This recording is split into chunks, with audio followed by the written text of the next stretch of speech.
नमस्कार, बहुत स्वागत है आपका। हमारे बहुत सारी चीज़ें हमसे जुड़ते हैं, बिछड़ते हैं।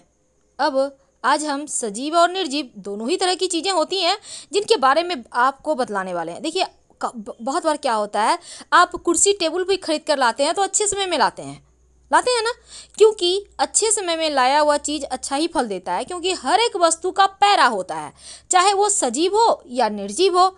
इसलिए शुभ मुहूर्त देखकर या फिर कोई अच्छा दिन देखकर आप शॉपिंग करते हैं। तो आज हम पेड़ पौधे की बात करेंगे जो बिल्कुल सजीव हैं, और पेड़ पौधे हमारे भाग्य को प्रभावित भी करते हैं। जैसा कि आपने सुना होगा, बहुत बार महंगे रत्न अंगूठियां लोग नहीं पहन पाते हैं तो कहा जाता है पेड़ पौधे की जड़ पहनो, तुम्हारे भाग्य को सूट करेगा, भाग्य प्रबल होगा। तो क्या ये गलत है? बिल्कुल नहीं, क्योंकि ऐसा सच में होता है। तो आज हम जो आपको बताने वाले हैं वो बहुत ही सिंपल है, आपको अपने घर में मिल जाएगा और इसका प्रयोग आपको जीवन में खूब तरक्की भी दिलाएगा। अदरक। हाँ दोस्तों, हम बात करें अदरक की, लेकिन उसके पहले कि हम आपको प्रयोग बताएं, एक बात आपके लिए जानना अति आवश्यक है।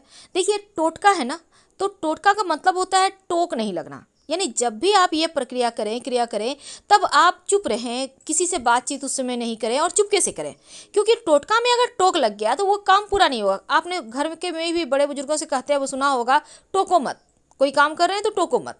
इसका मतलब भी यही होता है कि टोकिए मत, बोलिए मत, काम पूरा होने दीजिए, फिर उसका रिजल्ट देखिए, फिर आपका काम बोलेगा।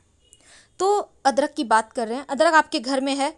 नहीं है तो मंगा लें, क्योंकि अदरक को माँ लक्ष्मी का स्वरूप माना जाता है। ऐसा मान्यता है जिस घर में अदरक होता है उस घर में धन की कमी नहीं होती। और अगर आपके घर में अदरक है और उससे पेड़ निकल आए तो बड़े ही भाग्यवान हैं आप, क्योंकि अदरक से पेड़ निकलना भी आपके जीवन में तरक्की की सूचनाएं लेकर आता है।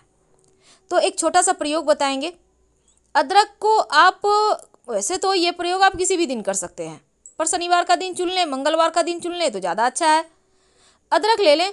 अदरक का आप स्लाइस काटें। किधर से काटेंगे? जिधर से अदरक में अंकुर निकला है, जिससे पेड़ निकलता है, उधर से ही काटें। अंकुर को रहने दें, थोड़ा सा छोड़कर आप काटिए। अब अंकुर वाले हिस्से में किसी भी चीज़ की, नुकीली चीज़ की मदद से आप कमल का पुष्प या फिर स्टार बना दें। अपनी मन की इच्छा बोलें। सारा जादू यहीं छिपा है।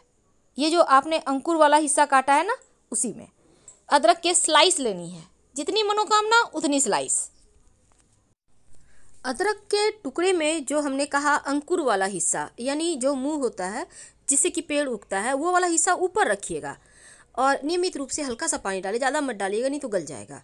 और फिर जैसे ही इससे पेड़ निकल आएगा, अंकुर निकल आएगा, वैसे ही आपके जीवन की समस्या भी धीरे धीरे समाप्त होने लगेगी।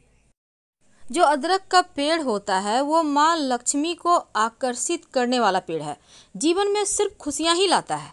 और जहाँ भी, जिस घर में भी अदरक नियमित रूप से खाया जाता है, उसको रखा जाता है, उस घर में बरकत होती रहती है और उस घर में परेशानी नहीं आती। वैसे जो अदरक का पाउडर, सूखा हुआ और अदरक जिसको हम सौंठ कहते हैं, अगर अदरक का पाउडर भी एक कागज़ की पुड़िया में आप छिपा कर रखते हैं तो ये भी मनोकामनाओं को पूर्ण करने वाला होता है। बस एक बात हमेशा ही याद रखिएगा कि अदरक आपके घर में है तो जैसे पैर ना लगे, ऐसे पवित्र स्थान पे रखें और हमेशा ही इज्जत दें। ये नहीं कि इधर उधर रखा हुआ है, पैर लग रहा है, वैसा नहीं कीजिएगा, क्योंकि ये बहुत ही ज़्यादा पावरफुल टोटका है। इस प्रयोग को कीजिए। और जब आप अदरक का स्लाइस काटेंगे तो उसमें शुभ मंगल प्रतीक चिन्ह बनाना है, जैसे कि ओम, स्वस्तिक का निशान, कमल का पुष्प और अंकुर वाला हिस्सा ऊपर रखें और मिट्टी में दबा दें। धन्यवाद, फिर मिलेंगे।